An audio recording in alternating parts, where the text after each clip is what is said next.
निखिल के audio podcast के सभी श्रोताओं को निखिल का प्यार भरा नमस्कार। आप सुन रहे हैं ये खास प्रोग्राम बनतड़। और आज बनतड़ पूर्व प्रधानमंत्री श्रीमती इंदिरा गांधी से जुड़ी एक तस्वीर पर बनतड़ करेंगे वरिष्ठ पत्रकार मानक मोटमणि के साथ, जो हाल ही में अपनी जम्मू कश्मीर की यात्रा से लौटे हैं। मानक जी, स्क्रीन पर ये तस्वीर जो आप देख रहे हैं, मैं तो यही कहूंगा, तेरे आगे सितारे जमी पर। अब आगे आप बताएं क्या कहेंगे। स्वागत मानक जी आपका। नमस्कार निखिल जी। और आपने शुरुआत बहुत बढ़िया की कि सितारे जमीन पर। जी असल में फिल्मी कलाकारों को हम सितारे के तौर पर ज्यादा कहते रहे हैं। जी तो आपका ये जो बात है ये बड़ी गजब की है कि सितारे जमीन पर जी और जो नेता हैं वो कुर्सी पर। जी ये फोटो बड़ा एक कमाल का है फोटो। जी अक्सर हम पत्रकारिता में ये बात कहते रहे हैं कि एक फोटो 1000 शब्दों के बराबर होता है। जी और अगर आप इस फोटो को गौर से देखें तो ये 1000 शब्द नहीं, एक पूरी किताब के बराबर फोटो है। जी और इस चित्र को देखने से ऐसा लगता है कि हम कोई एक 100-200 पेज की किताब देख रहे हैं, किताब पढ़ रहे हैं। जी मैं इसकी ये मैं भी हाल ही में कश्मीर की यात्रा पे था तो श्रीनगर में जी डल के किनारे एक फोटो स्टूडियो है बहुत पुराना। जी उसने कुछ 50 एक चित्र ऐतिहासिक लगा रखे हैं। जी जी उसमें से मुझे ये चित्र मेरे हाथ लगा। जी इस चित्र की खास बात यह है कि इस चित्र में ऐसे ऐसे सितारे जमीन पर बैठे हैं पालथी मारकर, जी जो कि जिनसे मिलना ही बड़ा दुर्लभ होता है और बड़ा आसान नहीं होता। जी और जिनकी बारे में कहते हैं कि अरे साहब ये तो बड़े अलग तरह सितारे, मतलब अलग लोग, फिल्मी दुनिया के लोग, मतलब अलग लोग, सेलिब्रिटी यानी जी अलग लोग। जी लेकिन आप देखें इस चित्र को गौर से है कि श्रीमती इंदिरा गांधी बैठी हैं कुर्सी पर जी और लता मंगेशकर उनके पास खड़ी है। जी और राज कपूर जैसे शोमैन, जी जो फिल्मी दुनिया में शोमैन माने जाते रहे हैं, जी वो पालथी मारकर जमीन पर बैठे हैं। बिल्कुल। तो और उनके बिल्कुल पास में दिलीप कुमार, जी जो कि एक फिल्मी दुनिया में एक अलग सा नाम है, बहुत सम्माननीय नाम है। और अपने दौर के ट्रेजेडी किंग। अपने दौर के ट्रेजेडी किंग माने जाते हैं। वो घुटनों के बल पर घुटनों पे खड़े हैं। जैसे अपन अक्सर फोटो खिंचवाते बच्चों से जी कहते हैं स्कूल में कि जी बेटे तुम्हारी फोटो अच्छी आई है, तुम घुटनों पे आ जाओ। जी जी तो वो घुटनों पे बैठे हैं। और इस फिल्म को, अब इस फोटो को जरा गौर से देखें, पिछली पंक्ति में धर्मेंद्र जी जी पीछे खड़े हैं, विनोद खन्ना खड़े हैं जी और फिरोज खान खड़े हैं। जी। ये उस समय की बड़ी एक गजब की ये टिकड़ी हुआ करती आगे थी। कहीं मनोज कुमार भी बैठे दिख रहे हैं। जी, इसमें मनोज कुमार बैठे हैं, इसमें सायरा बानो खड़ी हैं, जी इसमें लता मंगेशकर खड़ी हैं। खड़ी हैं, बी आर चोपड़ा खड़े हैं। जी जी। और संगीतकार कल्याण जी आनंद जी में से हैं। आनंद जी भाई नीचे बैठे हैं और कल्याण जी खड़े हैं। क्या नाम है और सर, ये तमाम वो लोग जी जिन्हें सिनेमा पर्दे पर देखते आए हैं, जिनसे मिलना ही एक आम भारतीय के लिए बड़ा मुश्किल होता है, वो सब सितारे इंदिरा गांधी के आगे जमीन पर बैठे हैं। और ऐसा नहीं है सर इसमें खाली फिल्मी सितारे हैं, जी इसमें साहिर लुधियानवी हैं, हाँ हाँ, बहुत इसमें अच्छे। शर्मिला टैगोर है, इसमें जीपी सिप्पी हैं, इसमें गुलशन रॉय है, इसमें बी आर चोपड़ा हैं। जी ये सारा मतलब ये एक तरह का ऐसा ऐतिहासिक फोटो है जी कि इस उस जमाने में कैसे इन लोगों को एक मंच पे लाकर, मतलब एक जगह लाकर इकट्ठा किया होगा, या ये खड़े जी हुए होंगे इंदिरा गांधी के साथ फोटो खिंचवाने के लिए। जी। इतने सितारों को एक साथ आज भी, जो अगर मान लो जी आज जो चर्चा में सितारे हैं, उनमें सारे सितारे एक जगह खड़े होकर एक फ्रेम में नहीं नजर आते। मानक जी, लेकिन वो दौर भी था इंदिरा गांधी के लिए, कहा जाए तो एक बड़ा मजबूत दौर था। जैसे आज के दौर में जैसे कहते हैं कि हर घर मोदी, तो उस वक्त शायद हर घर इंदिरा गांधी का दौर रहा है। देखिए, इंदिरा गांधी को एक आयरन लेडी के तौर पे पदवी दी गई थी और माना भी गया था, और वो थी भी वास्तव में। जी इंदिरा गांधी के समय एक माना जाता था कि उनका मतलब उनसे मिलना ही बड़ी आसान बात नहीं होती थी, और उन्होंने भारत के अलावा पूरे विश्व पटल पर अपनी एक अमिट छाप छोड़ी थी। जी उस लेडी के बाद और उस लेडी के पास इस तरह के सितारों की मौजूदगी, एक तरह का जमघट जी होना। जी। और ये सारे सितारे देखिए सब आराम से खड़े हैं, मुस्कुरा रहे हैं, यानी ये अपने आप को गौरवान्वित महसूस कर रहे हैं कि हम इंदिरा गांधी के साथ बैठे हैं, बिल्कुल बिल्कुल बिल्कुल। जमीन पर हैं, सितारे जमीन पर हैं। तो बिल्कुल। आपने एक अच्छी बात कही, मैं आपको याद दिलाना चाहता हूं कि जी ये दौर पिछले 10 सालों में नरेंद्र मोदी के समय देखा गया है। जी मैं आपको याद दिलाता हूं कि अक्षय कुमार ने प्रधानमंत्री नरेंद्र नरेंद्र मोदी का एक साक्षात्कार किया था। जी और उसमें ऐसे सवाल पूछे थे, जैसे अभी आप बंतल की बात कर रहे हैं, तो बंतल में सवालों का कोई सिरा कहीं से भी पकड़ लो और कहीं से उसका उत्तर निकाल लो। जी जी, ये तो अक्षय बनता है, आता ही है। बंतल आता ही है। जी तो अक्षय कुमार ने पूछा था मोदी से कि क्या आपको आम खाना पसंद है क्या? जी। अब आप देखिए, आम आदमी पार्टी उनको किस तरह से बुरी टक्कर दे रही है, और हम्म आम के भी कई अर्थ निकल सकते हैं। हम्म। मैं बहुत बड़ी सेलिब्रिटी इस समय जो अमिताभ बच्चन के बाद, या अमिताभ बच्चन के दौर में ही जी शाहरुख खान एक बहुत बड़ी सेलिब्रिटी इस समय मौजूद हैं। बिल्कुल। शाहरुख खान भी मोदी से मिलने का मौका ढूंढते रहे हैं, जी और जब कभी मौका मिला है तो बड़े सम्मान के साथ, वो अदब के साथ उन्होंने हाथ मिलाकर उनसे मुलाकात की है। बिल्कुल। आप और ये देखिए कि ऐसा नहीं है, पहले फिल्मी सितारों को राजनीति में न तो लाया जाता था, न वो आते थे, न उन्हें फुर्सत थी। जी ये तब के फोटो इंदिरा गांधी का देखिए, और आज के जमाने को देखिए कि जी जब शत्रुघ्न सिन्हा राजनीति में है, जी हेमा मालिनी राजनीति में है, जी हाल ही में कंगना रनौत को भाजपा ने टिकट दी है मंडी जी विधानसभा, वहाँ जो जी, हिमाचल में हिमाचल। है। जी इसके अलावा मनोज तिवारी हैं, जी। बहुत गोविंदा फिल्मों में रहे हैं। धर्मेंद्र। अमिताभ धर्मेंद्र अमिताभ रहे हैं। बच्चन जी धर्मेंद्र रहे हैं। अमिताभ बच्चन एक उसमें रहे हैं। जी राजेश खन्ना जी को कोशिश की। तो जी फिल्मी सितारों का फिल्मी दुनिया में आने का बड़ा एक रहा है, और एक चाव रहा है लोगों को। जी जी। तो ये जो फोटो है, राज बब्बर, विनोद खन्ना, इनके भी नाम ले लें। राज बब्बर, विनोद खन्ना, ये सब रहे हैं साहब। विनोद खन्ना भी रहे हैं। जी और विनोद खन्ना तो वो ओशो के संपर्क में आने के बाद उनका सारा वैराग्य होना, मोहभंग होना, फिर वो पूरी दुनिया से क्या, वो आमतौर पे सब चीजों से परे हो गए थे। जी राज बब्बर आज भी चल रहे हैं। जया प्रदा रही है हमारे यहाँ। जी तो और जया भादुड़ी लगातार राज्यसभा में मौजूद हैं, जी जी समाजवादी पार्टी की ओर से। तो जी आप देख सकते हैं कि फिल्मी दुनिया और राजनीति, इसका किस तरह का एक जबरदस्त ऐसा कंस्ट्रक्शन है, ऐसा जी कनेक्शन है जी कि ये फोटो जब मतलब बात कर रहे हैं अपनी, खासकर इस फोटो की बात कर रहे हैं, तो हम फिल्मी दुनिया की बात के साथ साथ राजनीति में किस तरह का बदलाव आ रहा है, जी उस पर भी अपना ध्यान सहज ही चला जाता है। जी जी आज के जमाने में इस समय जो हम जिस 2024 के हाल ही में लोकसभा चुनावों के 6 चरण हो चुके हैं, और 7वां चरण बाकी है, 1 जून को होने वाला है। जी तो आप समझ सकते हैं कि किस तरह से सेलिब्रिटी को चुनावी सभाओं में लाना, जी जो लोग चुनाव नहीं लड़ रहे ऐसे नेताओं को भी लाना, तो जी एक भीड़ खींचने का ये आकर्षण का केंद्र रहे हैं। बिल्कुल बिल्कुल, इन्हीं सितारों से रोड शो होते रहे हैं। इन्हीं सितारों से रोड शो होते हैं ना। इस फोटो का महत्व मैं इस तरह से भी आंक सकता हूँ जी कि एक जमाने में जब कश्मीर, जी हमारा फिल्मी जो निर्माता हैं, निर्देशक है, उनके लिए एक ऐसा जगह हुआ करती थी जी कि जहाँ पे जाइए और फिल्म बना के आ जाइए। लोकेशन पे ही सारा खेल हो जाता था। कोई स्टूडियो में फिल्में नहीं बनती थी, बहुत कम बनती थी। जी जी तमाम फिल्में मैं अभी आपको याद दिला सकता हूँ, कश्मीर की कली से लेकर, और भी कोई 50 फिल्में ऐसी हैं जो कश्मीर के इर्द गिर्द फिल्माई गई है। जी हाल ही में पिछले सप्ताह जब मैं कश्मीर था, जी तो रोहित शेट्टी श्रीनगर पहुंचे, जी और वो अपनी जो सिंघम फिल्म है, उसकी जो फ्रेंचाइजी है, उसकी तीसरी कड़ी सिंघम अगेन, जी उस फिल्म का उन्होंने निर्माण शुरू किया है, शूटिंग शुरू की है। जी तो वो जब पहुंचे लाल चौक पर, जी तो वो बड़े दंग रह गए कि ये क्या, यही लाल चौक है जिसके जी। बारे में हम सुनते रहते थे कि ये लाल चौक पे जाना आसान बात नहीं है, वहां और तिरंगा फहरा लाल चौक फहरा। के तो लाइव, जब आप खुद वहां मौजूद थे, तो हम अपने श्रोताओं को लाल चौक आपकी तरफ से दिखा चुके हैं हम। जी जी बिल्कुल। तो मैं जी। उसी संदर्भ में, क्योंकि अब अपन, इसीलिए अब रोहित शेट्टी वहां पहुंचे। हाँ हाँ, नहीं ये तो नहीं कह सकते कि, जी हाँ लेकिन ये चीजें को रिलेट की जा सकती है, कोइंसिडेंस इसको कह जी सकते हो आप, संयोग जी के जी संयोग जी इत्तेफाक कुछ नहीं होता, जी हमें समय जी से पहले पता नहीं होता। जी जी लेकिन इस तरह उनका पहुंचना, और लोगों ने उनका बड़ा वार्म वेलकम किया वहां पे। जी जी जी यानी अपन कहते हैं 370 के बाद कश्मीर में जो बदलाव आ रहा है, जी जी वो बदलाव बहुत से लोग बता नहीं पा रहे हैं। वहां के लोग, मैं वहाँ 17-18 दिन रहा। जी कश्मीरी लोग आमतौर पे इस पे ज्यादा बात करना पसंद कम करते हैं, लेकिन उनके चेहरे खिले हुए हैं, जी जी क्योंकि सैलानी वहां पहुंचते हैं। तो जी सैलानियों के पहुंचने से वहां का जो अर्थतंत्र है, जी उस तंत्र में गजब का उछाल आ रहा है।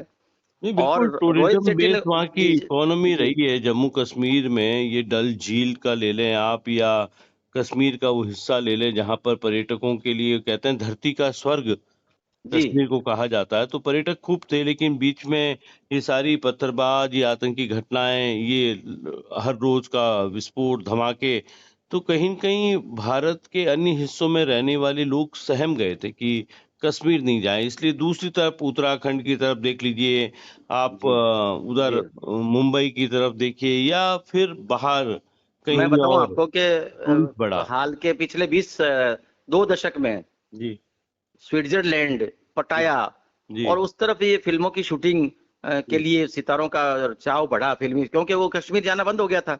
जी जी, जबकि उनसे अच्छी लोकेशन हमारे यहाँ है। बिल्कुल है। मुझे वो गाना कई कई कई गीत ऐसे याद आते हैं कि जी जाइए आप कहाँ जाएंगे, ये नजर फिर लौट के आएगी, जी पुकारता चला हूं मैं, गली गली बहार की, और दोनों जी तरफ चनार के पेड़। और ये सारे दृश्य, जो प्राकृतिक दृश्य, आज भी वहां यूं के यूं मौजूद हैं। मैं अभी अछबल गया था, अनंतनाग के का एक जगह है, अछबल कहते हैं जिसको, जहाँ पे एक शाही झरना बना हुआ है। जी, और वो नूरजहां बेगम ने बनाया था, जहांगीर की याद में, क्या बात। उनकी स्मृति में बनाया था। जी तो मैं उसको देख कर दंग रह गया। उसमें पहाड़ों के नीचे से आज भी लगातार एक पानी आता है, और उस पूरे बाग में कोई 11 झरने बने हुए हैं। अच्छा। एक मुख्य झरना निकलता है जमीन के नीचे से, जी मतलब वो है थोड़ा ऊंचाई पे, लेकिन वहाँ वो पहाड़ी है।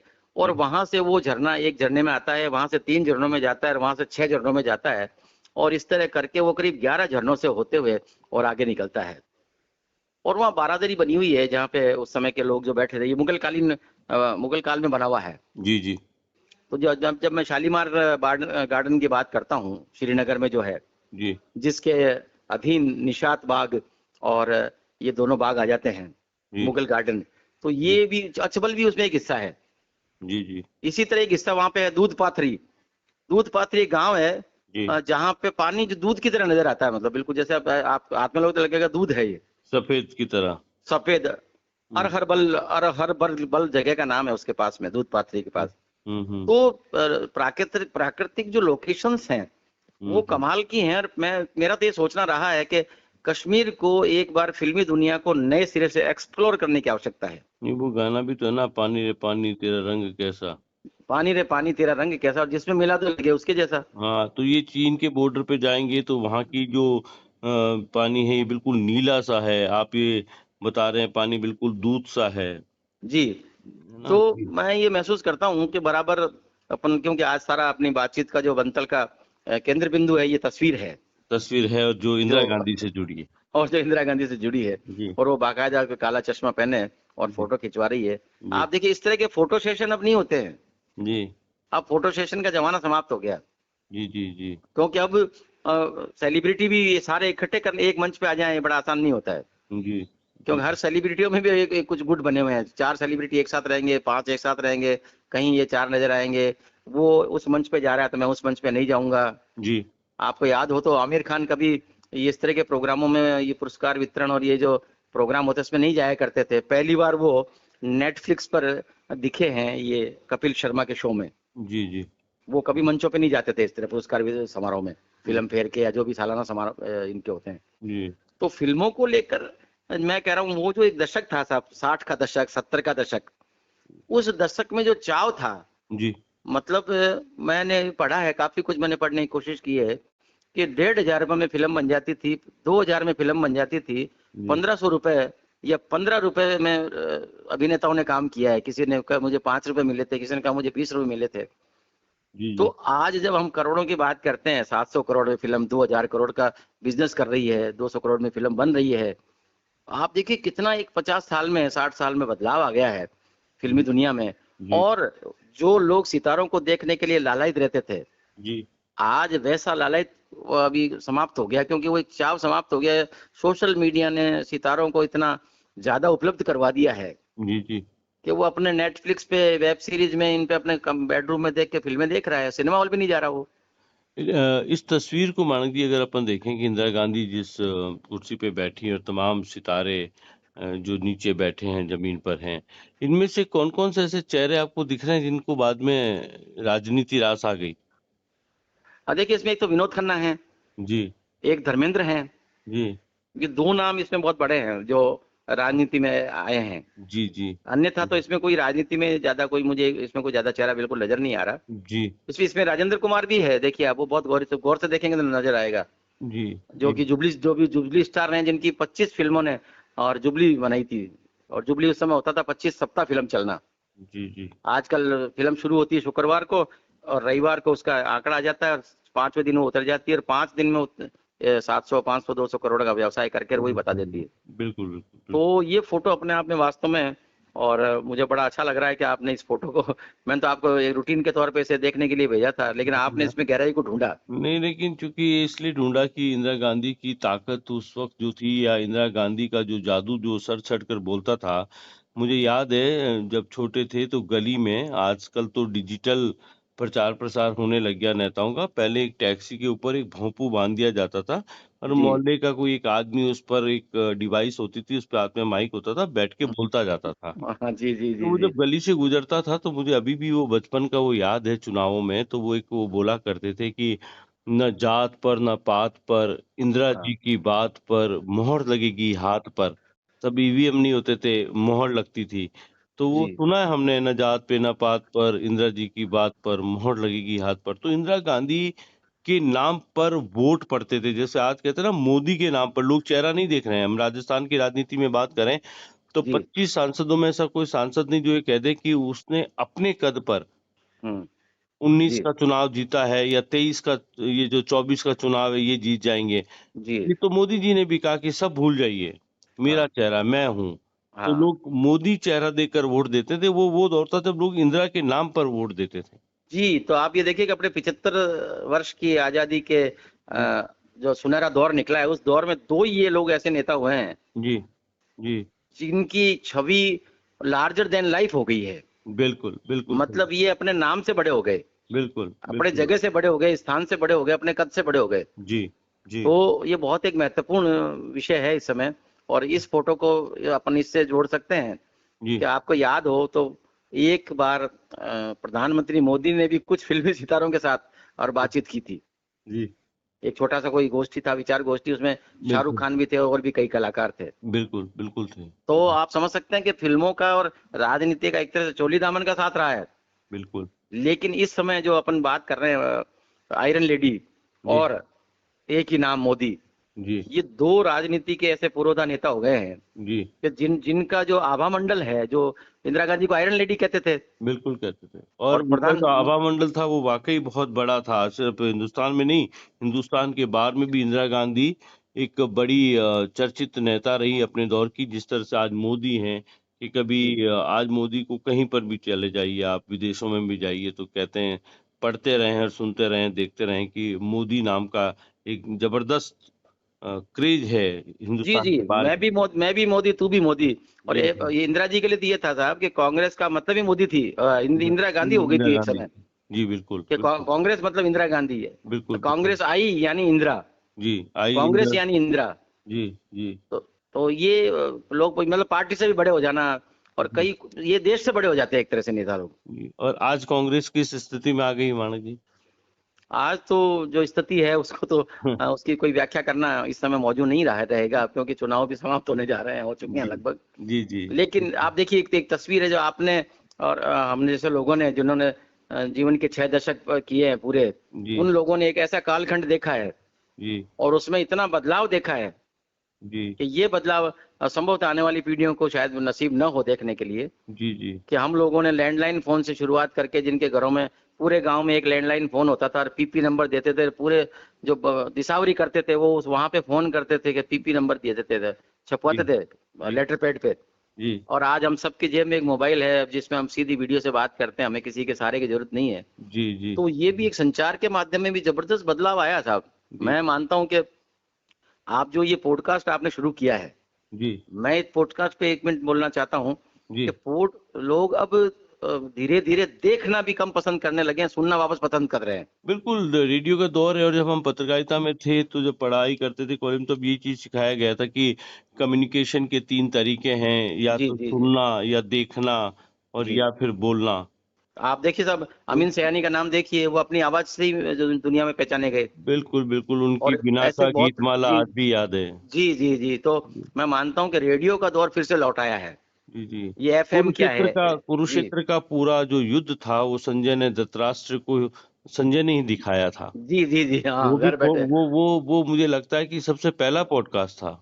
वो पहला पॉडकास्ट था बिना आप ठीक कह रहे हैं, उसमें चित्र नहीं था लेकिन वो पॉडकास्ट था एक तरह का। बिल्कुल बिल्कुल। और वो क्योंकि धृतराष्ट्र भी देख नहीं पाते थे, जी तो आंखें तो उनके भी नहीं थी, तो अगर उनको टीवी भी दिखाते तो क्या देखते हो, तो वो जी संजय बोल रहे हैं और धृतराष्ट्र को समझ रहे हैं। जी। तो आप देखिए, इससे बढ़िया पॉडकास्ट का कोई उदाहरण नहीं हो सकता नहीं, है। उसका एक तरीका और है मानक जी कि जो दौर बदल रहा है, जिस तरह से मीडिया में क्रांति आ रही है लगातार, सबसे तेज, सबसे पहले ब्रेकिंग न्यूज, है ना, जी। एक्सक्लूसिव न्यूज का ये जो दौर चला है। हम्म, अब दिन भर आदमी टीवी देख रहा है, वो मोबाइल में कई रील देख रहा है, कभी इंस्टा में, कभी एक्स पर, कभी फलाना पर, है ना। तो जी अब उस बीच ये लगता है कि दिन भर क्या मोबाइल में आग गड़ाना। तो अब आपका मेरा ये पॉडकास्ट चल रहा है, जो श्रोता सुनेंगे, फोन अपनी जगह पर एक जगह पे रखा है, सुनना तो आवाज ही है, चर्चा को सुनना है तो सुन ली जाएगी, पसंद भी कर ली जाएगी, और पसंद आएगी तो उसको आगे भी भेज देगा। और बंतल में हम जो चर्चा करते हैं वो किसी एक मुद्दे पर है, और नो डाउट बंतल है, इसलिए कोई ये इसको इंटरव्यू का फॉर्म नहीं है। एक जी जी। फोटो पे चर्चा हो रही थी, ये आंकना चाह रहे थे कि हर दौर आता है, वो हम्म इंदिरा का दौर था, मोदी का दौर है। जब हम्म। इंदिरा के आगे सितारे जमी पे थे, आज मोदी के आगे सब जमी पर है। हमने राम मंदिर के उस उद्घाटन में देखा है जी जी कि जी जी। बड़े बड़े शंकराचार्य, बड़े बड़े संत, महंत, महात्मा, सितारे, बिजनेसमैन, सब उस बैरिकेटिंग के बाहर खड़े हैं। मोदी जी आते हैं, सबको प्रणाम करते हैं, और वो बैरिकेटिंग के बाहर खड़े खड़े, चाहे वो श्री श्री रविशंकर हो, चाहे वो अमिताभ बच्चन हो, चाहे वो ये हाँ, ये आपने अच्छी बात याद दिलाई। अमिताभ अंबानी बच्चन वो हो, जिनसे मिलने के लिए लोग तरसते हैं, अमिताभ बच्चन बैरिकेड के दूसरी तरफ खड़े हुए दूसरी तरफ और खड़े। मोदी जी को हाथ जोड़ रहे हैं। जी जी, तो ये तो यही समय है, ये समय का दौर है। तो इसी पे तो अगर इंदिरा गांधी का ये चर्चित फोटो जो आप आज स्क्रीन पर दिखा रहे हैं, हम देख रहे हैं, तो ये हम्म, वही दौर हुआ। ये यही कहेंगे कि ये एक दौर वो इंदिरा का था, और आज जो नई पीढ़ी है वो मोदी का दौर देख रही है। तो जो नई पीढ़ी है, जो नई नस्लें हमारी, उनके लिए ये फोटो बड़ा सोचने के लिए कहेगा कि हाँ, दौर था, इंदिरा गांधी का भी दौर था। देखिए सर, राजेश खन्ना पहले सुपरस्टार रहे हैं फिल्मी दुनिया में। बिल्कुल हैं साहब। और राजेश खन्ना ने अपने अवसान के दिनों में एक बात कही थी जी कि दौलतें शोहरतें कुछ भी सदा नहीं रहता। बिल्कुल। दौलतें शोहरतें कुछ भी सदा नहीं रहता। जी ये भी एक दौर है और वो भी एक दौर था। बिल्कुल। आज मैं जहां हूं वहां कोई और है, कल मैं जहां था आज वहां कोई और है। और सही। तो ये बदलता रहेगा, ये बदलाव जीवन का एक रहस्य है, विकास का भी रहस्य है। पुराणों में लिखा हुआ है कि मनुष्य के सारे विकास की जो जड़ है, वो रहस्य है, वो विकास परिवर्तन में छिपा है। बिल्कुल बिल्कुल बिल्कुल। एक परिवर्तन ऐसा है जो कभी नहीं बदलता है, बाकी सब कुछ चीजें बदलती जाती है। जी जी तो मैं बिल्कुल। आपने एक लाइन से बात पूरी करना चाहूंगा कि आपने एक अच्छी बात कही कि अब मेरे घर में पिछले 4 साल से टीवी नहीं है। जी मैं सुनना ज्यादा पसंद करता हूँ। जी तो अब मैं रेडियो पर भी या मोबाइल में भी रेडियो है तो मैं उसको चालू कर देता हूँ, शुरू कर देता हूँ जब मैं रात को सोने जाता हूँ। तो जी मेरे कान के पास वो सारी चीजें मैं सुन के उसका आनंद ले रहा हूँ। बिल्कुल बिल्कुल भली वो बिल्कुल। राजनीति के क्या विश्लेषण हो, भली वो जी गीत हो, भली वो इंस्ट्रूमेंटल हो, भली वो जी बांसुरी की आवाज हो, जी। भली वो कुछ भी हो, भली नहीं, योग के बीबीसी बारे का में हो। भी एक बहुत सफल प्रयोग था। मैं जब मुझे याद है बिल्कुल, राजस्थान के जो सरहदी इलाके हैं जहाँ पर बिजली नहीं होती थी, शिक्षा का इतना दौर नहीं था, जी उस दौर में रेडियो हम्म, सुनना वहाँ के लोगों को सबसे प्रिय था। और वो जो अपडेट रहते थे समाचारों से, वो ट्रांजिस्टर होते थे, उसमें बड़े बड़े सेल डलते थे, और वो हम्म, बीबीसी रेडियो लोग सुना करते थे। जी जी जी। वो दौर अलग था जब बीबीसी रेडियो सुना जाता था, फिर बीबीसी रेडियो स्टेशन बंद हो गया किन्हीं कारणों से। लेकिन आज आकाशवाणी है, आकाशवाणी के जो समाचार है वो दूर दराज गाँव में, और आजकल तो कई बार शहरों में हम जब अपनी कार के एफएम को चलाते हैं तो एफएम रेडियो भी सुनना पसंद करते हैं कि चलो रेडियो सुनो यार, क्या नहीं, देखा बहुत है। सारे शहरों के अपने एफएम हो गए हैं। जी जी, कम्युनिटी रेडियो आ गया है, वो आ जी। गया है। तो मैं झुंझुनू वो मैं दौर झुंझुनू जैसे आएगा। झुंझुनू जैसे छोटे से शहर में रहता हूँ, जी लेकिन यहाँ 2 एफएम रेडियो हैं जी जी और उनमें आप अपनी जानकारी ले सकते हैं। यहाँ बिल्कुल की बिल्कुल घटनाओं के बारे में पता, अभी रेडियो को अधिकार नहीं मिला सूचनाओं के बारे में बिल्कुल। तो। और अभी देखिए हीट वेव चल रही है पश्चिमी राजस्थान में, पूरा मारवाड़ तप रहा है, 50 से लेकर 51 डिग्री तक का टेम्परेचर है। नवतपा जिसको अभी कह रहे हैं बड़ा फेमस हो रहा है मीडिया में, ये नवतपा करके। बिल्कुल 9 तपा के और 9 दिन चल रहे हैं सर, अभी 9 दिन चौथा। चल रहे हाँ हाँ। हैं। मीडिया इतनी उत्साहित है मानक जी कि वो रेत के रेतीले धोरों में अंडा दबाकर उसको अंडे को उबलवा देती है। पापड़ को सेक रहे हैं। पापड़ सेक रहे हैं। मैं तो कहूँ गनीमत रही कि वो अंडा जब वहां पर सेका तो चूजा नहीं निकला, कहीं चूजा निकल जाता तो और बड़ी बात हो जाती। लेकिन ये फोटो बड़ा अच्छा था। आज आपसे चर्चा हुई और आपकी पूरी कश्मीर यात्रा से मुझे पता है कि बहुत सी चीजें और हम अपने श्रोताओं के बीच में रखेंगे, लेकिन आज ये फोटो बड़ा चर्चित में रहा। और बहुत बहुत शुक्रिया मानक जी, इन तमाम सितारों के साथ इंदिरा गांधी और मौजूदा राजनीति पर आपने जो हमसे बात करी। उस दौर को भी हमने याद किया पत्रकारिता का, जब रेडियो सबसे बड़ा साधन होता था समाचारों की जी दुनिया का। जी फिर ये अखबार, टीवी आए, अब लोग फिर वापस रेडियो की तरफ लौट रहे हैं। और ये पॉडकास्ट को जो श्रोताओं ने प्यार दिया है, मैं सच बता रहा हूँ, इतने कम समय में 24 साल की पत्रकारिता में जाकर मानक जी, पत्रकारिता में इस पॉडकास्ट से जो लोगों का प्यार मिला है, लोग अपनी समस्याएं हमें आजकल फोटो भेजते हैं, हमें वीडियो भेजते हैं कि उनको ये उम्मीद है कि पॉडकास्ट में कहीं हम उसका जिक्र करेंगे तो जिम्मेदार जागेंगे। ये अपने आप में एक बहुत खुशी देने वाला पल होता है जब आपको इस तरह के कमेंट्स आते हैं। बहुत बहुत शुक्रिया मानक जी आपका हमसे बातचीत करने के और लिए। और मैं आपको आभार ज्ञापित करूंगा कि आपने इस जी पॉडकास्ट के जरिए मुझे हजारों लोगों तक जोड़ दिया है। जी जी जी, मुझे कई लाखों लोगों के लाखों फोन आए। लोगों तक ये आपके पॉडकास्ट जा रहा है। जी आपके 3-4 जो एपिसोड आपने मुझ पर तैयार किए हैं जी मेरे साथ, जी वो उनमें से कई लोगों की मेरे पास प्रतिक्रियाएं आई हैं।